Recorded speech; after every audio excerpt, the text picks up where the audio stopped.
So, I've been working at this local restaurant for almost a year now, not because I need to, but because I kind of enjoy it. Like, it's simple work. The tips are decent, and it gives me something to do 3 days a week that isn't staring at spreadsheets and contracts. Yeah, I said contracts, but more on that later. My family has always treated me like the family disappointment. Ever since high school, when my brother Jake got into that fancy prep school on a partial scholarship and I stayed in public school. My parents mortgaged their house to pay for his education while telling me I should focus on learning a trade, since college probably wasn't in the cards for me. I still remember my mom sitting me down junior year and saying that not everyone is meant for success, and that's okay. Some people are just meant to support those who are. I was 16 when she said this shit to me. Jake is 2 years older, and he went to business school while I worked construction jobs to save money. My parents constantly showed off his accomplishments while acting like I didn't exist. When I finally saved enough to move out at 20, my dad said it was about time and gave me a plunger as a housewarming gift. Not even joking. Anyway, fast forward to last month. I'm working my regular Thursday lunch shift wearing my work polo and name tag when the host seats a group of 4 at one of my tables. I look up and, fuck, it's Jake, my parents, and some woman I don't recognize. Jake spots me first, and his face does this thing where he's trying not to laugh, but failing. Then he gets loud. He says something like, "Holy shit, still wearing that pathetic uniform at 28? What a fucking loser." The entire section goes quiet. I'm standing there with water pitchers in both hands while my brother is literally pointing at me, making sure his date sees me. He tells her I'm the family disappointment and they tell people I'm in prison because it's less embarrassing. My mom gets up and comes over to me, putting her hand on my arm like she's consoling me. She says this is exactly why they took down all my photos, and when friends visit, they say they only have one son. I'm not even kidding. She said this in the middle of the restaurant where I work, where I have to see these people every week. Then my dad joins in, pulling out his wallet with this look on his face like I'm a homeless guy, asking for change. He pulls out some cash and tosses it onto my table, saying something like, "Here's $70, son. Maybe finally do something with your life." Then he mentions that Jake just bought his second house. Jake's date, who looks uncomfortable as hell at this point, asks if I'm special needs, and Jake laughs and says, "No, just born a failure." I just stood there. The manager was watching from the counter, clearly trying to figure out if he should intervene. My coworker Amber was staring with her mouth open. I could feel everyone in the restaurant looking at me. So I did the only thing I could do. I smiled, set down the water pitchers, and told them I'd be their server today. Then I took their order like nothing happened. My dad kept making these comments throughout their meal about how I should aim higher. And maybe Jake could put in a good word at his company. Jake bragged about his BMW and his corner office while his date kept glancing at me like I was going to snap and stab someone with a fork. The crazy thing is, this is normal for them. They've been doing this shit for years. What they don't know is that after I left construction, I got my real estate license. I didn't tell them because, well, honestly, I was tired of them shitting on everything I did. I started small, flipping a couple houses with money I'd saved. Then I partnered with this developer who needed someone hungry who understood construction. 4 years later, I own my own real estate investment company. I bought a house in Lakeside Hills last year. All cash, no mortgage. I drive a 3-year-old Honda because I don't care about showing off. And I work at this restaurant because I like it, and it keeps me grounded. After they left, 15% tip, of course, my manager Dave came over and asked if I was okay. I told him I was fine. Amber offered to key Jake's BMW, which made me laugh for the first time that day. I went home after my shift and sat on my deck overlooking the lake, and I made a decision. For years, I've kept my success quiet because I didn't want to deal with their bullshit. I didn't want Jake trying to network with my contacts or my parents suddenly acting proud of me after years of treating me like garbage. But being humiliated in front of an entire restaurant, that crossed a line. See, the thing is, Jake's impressive career is at a commercial real estate firm that's been trying to get in with my developer partner for months. They don't know I'm the reason they keep getting shut out. Jake's second house? It's in a development that my company is about to acquire and completely redevelop. His property value is about to either skyrocket or tank, depending on what I decide. My parents' retirement fund? It's heavily invested in the same market I work in. With a few phone calls, I could seriously impact their financial future. I've always taken the high road, always kept my mouth shut when they put me down, always smiled and changed the subject when relatives asked what I was doing with my life. But after watching my father throw cash at me like I was begging for change, something snapped. So last night, I made a call to my business partner. I told him I was ready to move forward with the Lakeside acquisition, the one that includes Jake's new house. I also mentioned that I'd be attending the industry dinner next month. The one where Jake's boss has been desperately trying to make connections. 1 month from today, my family is going to learn exactly what their disappointment has been doing with his life, and I'm going to enjoy every second of it. Update coming after the industry dinner. Trust me, you'll want to hear how this plays out. Update 1. A lot of you asked for an update, so here's what's happened in the 2 weeks since the restaurant incident. The day after my family humiliated me, my mom texted me like nothing had happened. Just a casual, "How are you doing, sweetie?" text, like she hadn't told an entire restaurant that they pretend I don't exist. I left her on read for 3 days before she followed up with, "Are you mad at us?" Am I mad? Are you fucking kidding me? I finally responded that I was busy with work, true, and would talk to her later, lie. What I was actually doing was setting things in motion. Remember how I mentioned Jake's second house is in a development my company is acquiring? Well, I spent that weekend going through the property details with my business partner, Mitch. Turns out Jake's impressive second home purchase isn't quite what he made it sound like. He's underwater on the mortgage already, bought at the peak of the market last year and financed about 90% of it. The development has been struggling because the original developer ran out of funds, which is why my company has been considering buying it out. Mitch wanted to wait another 3 months before making an offer, thinking prices would drop more. I convinced him to move now instead. We're not doing anything illegal or even unethical, just accelerating a business decision that makes financial sense. The fact that it's going to put my brother in a tough spot is just, let's call it a happy coincidence. I was working from home on Tuesday when my doorbell rang. Guess who? My parents. They've never been to my house before because I've always made excuses. I bought this place a year ago and they still think I rent some crappy apartment on the other side of town. I almost didn't answer, but then I thought, no, let's see where this goes. My dad's jaw literally dropped when I opened the door. He stood there staring past me at my living room with the big windows overlooking the lake. My mom tried to play it cool, asking if I was house-sitting for someone. House-sitting? I told her no, this is my place, and invited them in. They walked around like they were in a museum, touching things and asking how much they cost. My dad kept saying things like he didn't realize restaurant work paid so well these days. Then he sat down and asked if I was dealing drugs. I'm not kidding. His first assumption wasn't that I might be successful. It was that I must be doing something illegal. That's how little they think of me. I told them I had some investments that worked out. My mom immediately asked if I could help them with their retirement account since they've been worried about it lately. Amazing how quickly I went from disappointment to potential financial advisor. My dad asked if I could loan Jake some money because he's a little cash poor right now after buying his second house. I said I'd think about it, and they seemed satisfied with that. They left after about an hour, and I went back to work setting up the next phase of my plan. I called my contact at Westlake Partners, where Jake works, and accepted their invitation to the charity dinner next week. I normally skip these industry events, but this time I made sure they put me at a table with the senior partners, including Jake's boss. That night, Jake called me for the first time in about 2 years. He started with small talk, asking how I was doing, before getting to the point. He heard I have a nice place and wanted to come check it out. Then he asked if I could introduce him to any investor friends I might have, since he's working on some big deals right now. I said, sure, come over Saturday morning and we can talk. He sounded shocked that I agreed so easily, probably expected me to be still sulking over the restaurant thing. Saturday arrives and Jake pulls up in his BMW. He walks in, sees my place, and his whole demeanor changes. He's looking around, recalculating. He asks how I can afford this on a server's salary. I tell him I have other income sources. He sits down and for the next hour tries to figure out exactly what I do and who I know, without directly asking. It's like watching someone try to solve a puzzle with half the pieces missing. Finally, he mentions that his firm is trying to connect with Riverside Development Group for months, with no luck. I just smile and say, yeah, I've heard they're pretty selective about who they work with. Jake gets more direct, asking if I know anyone there. I tell him I might, and that I'm going to the industry charity dinner next week where several Riverside people will be. His eyes practically bugged out of his head. He immediately asked if I could get him an invitation.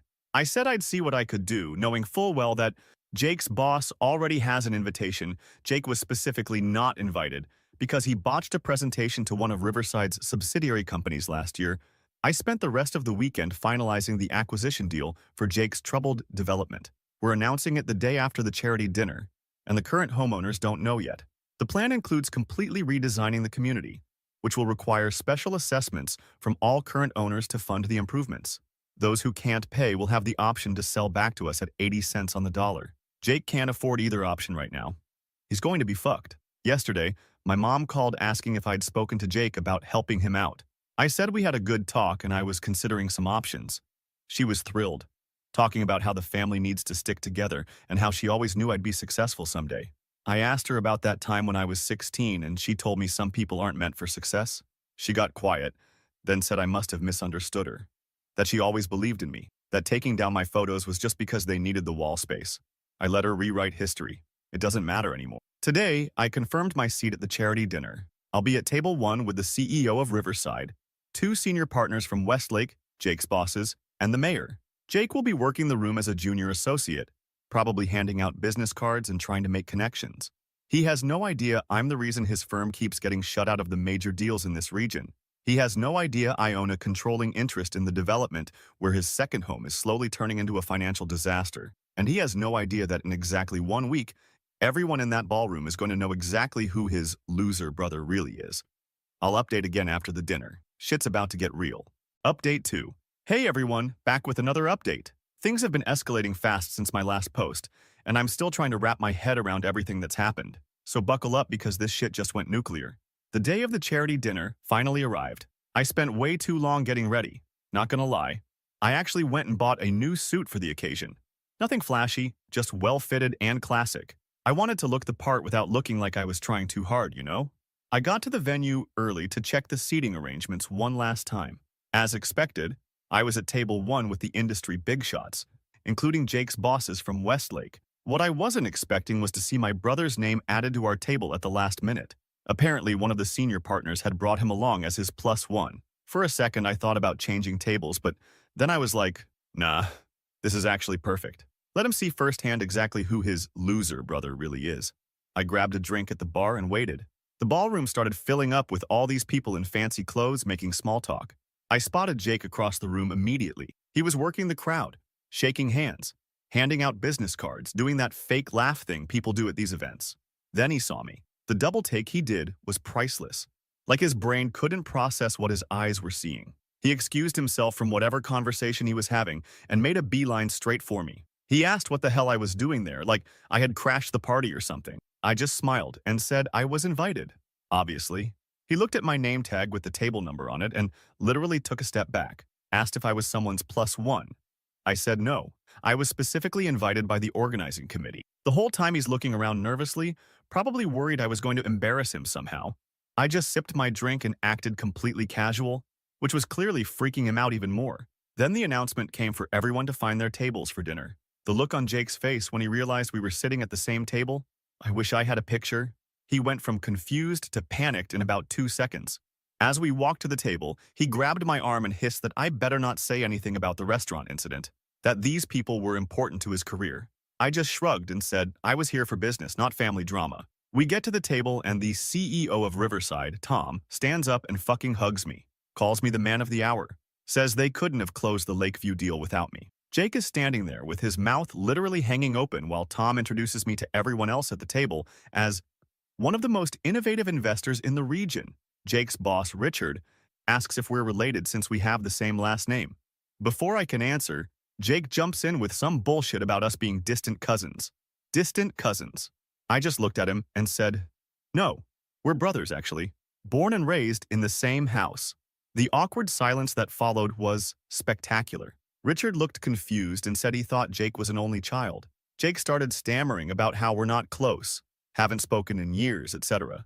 I just smiled and said, yeah, we had dinner together at the restaurant where I work part-time just a few weeks ago. With our parents. Very memorable evening. Jake looked like he wanted to crawl under the table. Throughout dinner, it became increasingly clear to everyone that Jake had no idea who I really was. His loser brother was actually the reason their firm couldn't get in with Riverside. I owned a significant stake in several major developments in the region. The mayor asked how long I'd been in the business. I said about 5 years, but I like to keep a low profile. Then he asked about my restaurant job, genuinely curious why someone successful would wait tables. I explained that I enjoy the work, it keeps me grounded, and gives me a different perspective on the community. Jake kept trying to steer the conversation away from me, but every time he did, someone would ask me another question. By dessert, he was sweating through his shirt. After dinner, during the mingling portion, Jake cornered me by the bar. He was furious, demanded to know why I never told him about my real job. I reminded him that he never actually asked. He spent years assuming I was a failure, without ever being interested enough to find out what I was really doing. Then he switched tactics, going from angry to buddy-buddy in seconds.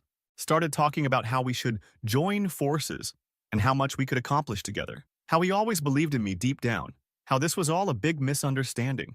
I just looked at him and asked if he remembered what he said at the restaurant about telling people I was in prison because it was less embarrassing. Asked if he remembered his date questioning if I was special needs while he laughed. He tried to play it off as a joke. Said I was being too sensitive. That family gives each other shit all the time. I told him that family doesn't humiliate each other in public. Doesn't tear each other down for years. Doesn't pretend the other doesn't exist. Then Tom from Riverside came over and asked if I'd made a decision about the Oak Ridge Heights property. That's the development where Jake's second house is. I said yes, we're moving forward with the full redevelopment plan, and we'll be sending out the special assessment notices to current homeowners tomorrow. Jake's face went white. He asked what that meant exactly. Tom started explaining the whole plan: complete infrastructure overhaul, architectural redesign, massive homeowner assessments to fund it. Said anyone who couldn't afford the assessments would have the option to sell back to us at a significant discount. Jake pulled me aside and asked if this was some kind of joke. I told him no, it's just business. Sometimes investments don't work out the way you hope. He said he couldn't afford a special assessment right now. He was already stretched thin with the mortgage. I just shrugged and said that's unfortunate, but he could always sell the property back to us. At 80 cents on the dollar. He'd take a massive loss, but it would be better than foreclosure. The look of realization on his face was exactly what I'd been waiting for. He finally understood that this wasn't a coincidence, that I knew exactly what I was doing, that his loser brother had been 10 steps ahead of him this whole time. He called me a vindictive asshole, said family shouldn't do this to each other. I just laughed and asked which one of us started this. Reminded him that I was perfectly content to let him think I was a failure until he decided to humiliate me in front of an entire restaurant. He stormed off, nearly knocking over a waiter in the process. I finished my drink and made the rounds, saying goodbye to everyone. Tom mentioned that he was looking forward to our golf game next weekend. Richard from Westlake asked if I'd consider letting them in on the next Riverside deal. I said I'd think about it. The next morning, I got a call from my mom. She was crying, saying Jake had told them everything, how I was sabotaging his career and his investments, how I was deliberately trying to ruin him financially. She kept asking why I would do such a thing to my own brother. I reminded her about the restaurant, about how she told everyone they pretend to only have one son, about how they took down all my photos. She got quiet, then tried to explain that they were just embarrassed, that they didn't understand why someone with my potential would choose to work in a restaurant, that they thought I was wasting my life. I asked if that justified treating me like shit for years. She didn't have an answer for that. My dad called an hour later. He was more direct, said we needed to have a family meeting to sort this out, that Jake was in serious financial trouble now because of what I'd done, that they might need to help him avoid foreclosure on his second home. I asked if they had the money to do that. He admitted they didn't. Their retirement fund wasn't doing well. Then he asked if I would consider backing off on the Oak Ridge development. Maybe find a way to exclude Jake's property from the assessment. I told him I'd think about it. He seemed relieved, thinking I was considering helping them out. What I was actually thinking about was the fact that their retirement fund was heavily invested in commercial properties that my company was about to acquire and completely restructure. This morning, the special assessment notices went out to all Oak Ridge Heights homeowners, including Jake. His was for $87,000 due within 60 days. At the same time, the press release went out announcing our company's acquisition of 3 major commercial properties in the downtown area, the same ones my parents' retirement fund is invested in. An hour ago, my phone started blowing up with notifications. Texts, calls, voicemails, all from my family. My mom saying she's having panic attacks. My dad saying we need to talk urgently. Jake calling me every name in the book, then switching to begging me to help him. I haven't responded to any of them yet. Part of me wants to let them stew a bit longer. Let them feel a fraction of the humiliation and helplessness they've made me feel for years. The other part of me is sitting here wondering if I've gone too far. If turning their financial lives upside down is an appropriate response to years of emotional abuse. If becoming the villain in their story is worth it. But then I remember Jake's smirk when he called me a failure. My mom's casual cruelty when she said they pretend I don't exist. My dad throwing money on my table like I was begging for change. I'll update again once I decide what to do next. But right now, I'm leaning toward letting them learn the hard way that actions have consequences. Final update. It's been 2 weeks since my last update and holy shit, things have been intense. Thanks for all the support on my previous posts.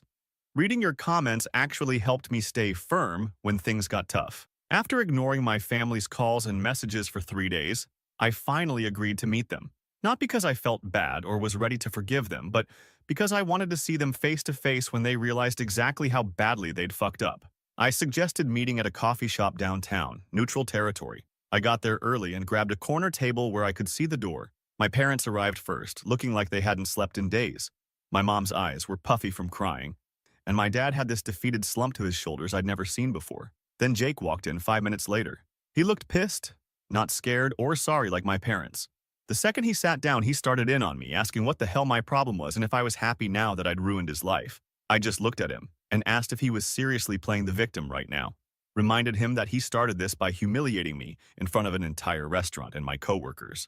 That he's the one who told a stranger I was such an embarrassment, they tell people I'm in prison.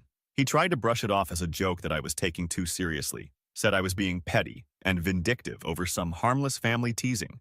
My dad jumped in, saying while Jake might have been out of line, my response was disproportionate and cruel. I pulled out my phone and played an audio recording I had from when I was 17. It was my dad telling me I should accept that Jake was the one with potential, and I should focus on supporting him instead of competing with him, that I'd always be average at best and should make peace with that. My dad went white. He asked where I got that recording. I told him I started recording their put-downs when I was 16, because they'd gaslight me later, claiming they never said those things. That I have years of recordings of them tearing me down, comparing me to Jake, telling me I was a disappointment. My mom started crying, saying they were just trying to be realistic with me, that they didn't want me to get my hopes up and be disappointed when I couldn't achieve what Jake could, that it came from a place of love. I laughed in her face, asked what kind of love makes you tell your kid they're a failure? What kind of love makes you take down their photos and pretend they don't exist? Jake tried to steer the conversation back to his problems, the special assessment on his second house that he can't afford, the fact that his bosses now know he lied about being an only child, how he's worried about his position at the firm. I told him I didn't give a shit about his problems, that maybe he should ask our parents for help since he's their only son and all. My dad cleared his throat and said they couldn't help Jake because they were having their own financial issues. The commercial properties their retirement fund was invested in were being restructured, and they were looking at significant losses. He looked at me with this pleading expression and asked if there was anything I could do to help them. I asked why I would help people who've spent my entire life treating me like garbage. My mom started in with some bullshit about blood being thicker than water and families sticking together in tough times. I pulled out my wallet and tossed $70 on the table, told my dad that maybe he should finally do something with his life. The look on his face when his own words came back at him was fucking priceless. He stood up so fast his chair fell backward, started yelling that I had no right to speak to him that way, that I was being cruel and childish. People in the coffee shop were staring. The barista looked like she was about to call someone. I stayed completely calm and told him to sit down or leave, that I wasn't the one making a scene. He sat down, red-faced and shaking. My mom tried a different approach, saying she was sorry if their parenting made me feel less valued, that they always wanted what was best for me, that they were proud of my success. I asked why they were proud now, when they'd spent years being embarrassed by me. Was it just because I had money now? Because I could help them with their financial problems? Where was this pride when I was working construction, when I got my license, when I bought my first house? Jake jumped in, saying we needed to stop dwelling on the past and figure out solutions, that he was willing to apologize if that's what I wanted, but he needed help with the assessment or he'd lose his house. I told him there were 3 options. Pay the $87,000 assessment, sell the house back to my company at a loss. Let the house go into foreclosure. He asked if I could make an exception for him. I said no. Business is business. My dad slammed his hand on the table and asked what kind of son does this to his family. I told him I learned from the best. From parents who taught their son it was okay to treat people like shit if they didn't meet your expectations. My mom started sobbing, saying this wasn't the boy they raised. I told her she was right. I wasn't the boy they raised anymore. I was the man who survived their constant criticism and emotional abuse, who succeeded despite them, not because of them. Jake tried one more angle, saying he knew some things about my business partner Mitch that could cause problems if they got out, that maybe we could help each other. I just laughed and called Mitch right there on speakerphone. Told him Jake was threatening to spread rumors about him if I didn't help with the assessment. Mitch asked if Jake realized that blackmail is a crime, that we have lawyers for this kind of thing.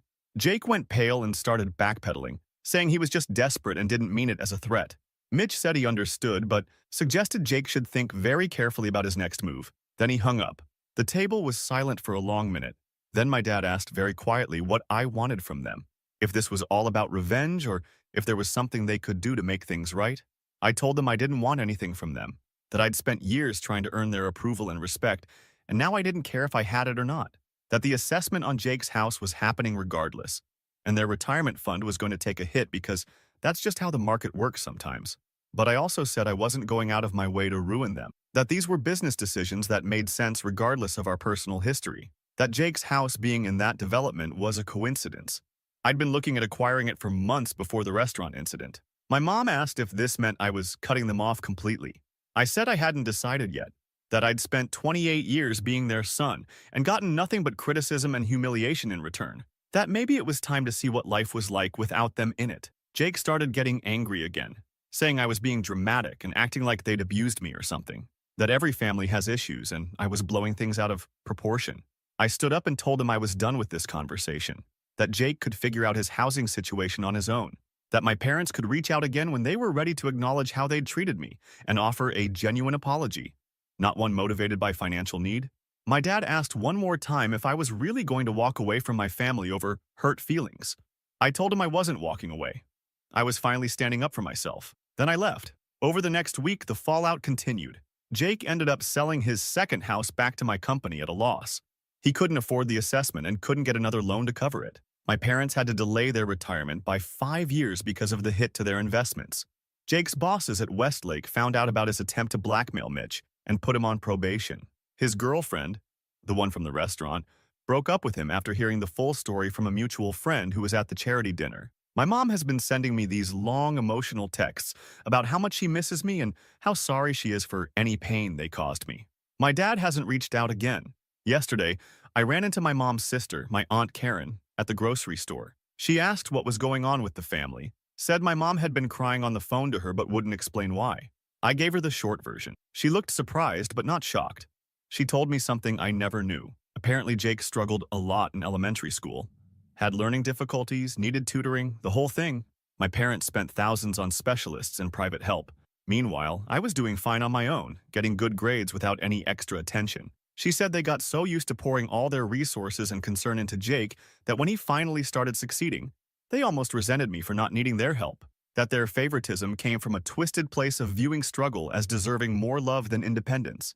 It doesn't excuse anything they did, but it helped me understand a little better how people can convince themselves they're doing the right thing while causing so much damage. I've been thinking about what happens next. I'm not interested in reconciliation, at least not now. The damage they've done over decades can't be fixed with a few apologies or some family therapy sessions. But I'm also not interested in continuing to actively punish them. I've made my point. They've faced consequences. Now I want to focus on my own life. I sold my stake in the Riverside development last week, not because of Jake, but because it was a good business move. The restaurant where I work part-time asked if I'd be interested in investing as a silent partner, and I'm considering it. As for my family, I'm going to let that relationship sit for a while. Maybe in a few months or years, we can try again with new boundaries and expectations. Or maybe we can't. Either way, I'm done trying to earn the approval of people who decided I wasn't worth it before I even had a chance to prove myself. If there's one thing I've learned from all this, it's that sometimes the family you're born into isn't the family you deserve. And sometimes standing up for yourself means being willing to walk away. Thanks for following this crazy journey, Reddit. Your comments and support have meant more than you know.